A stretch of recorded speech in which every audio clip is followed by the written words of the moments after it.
Я живу на первом этаже. Вот сейчас, когда потоп бывает в подвале, по мне тараканы лазят.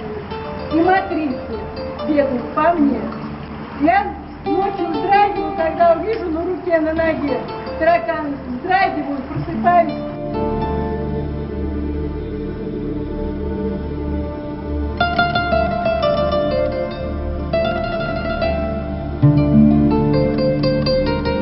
Никому дела нет, службам, водопровод, канализация, никому дела. Там управление, ЖЭК, Министерство коммунального хозяйства дела нет, дежурный там числится, а трубку никогда не делают.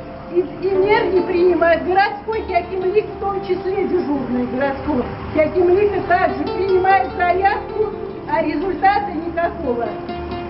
Жалко, что нельзя позвонить президенту. Жалко, что нельзя добраться до президента, чтобы он увидел эту картину. Он думает, что у нас здесь все нормально.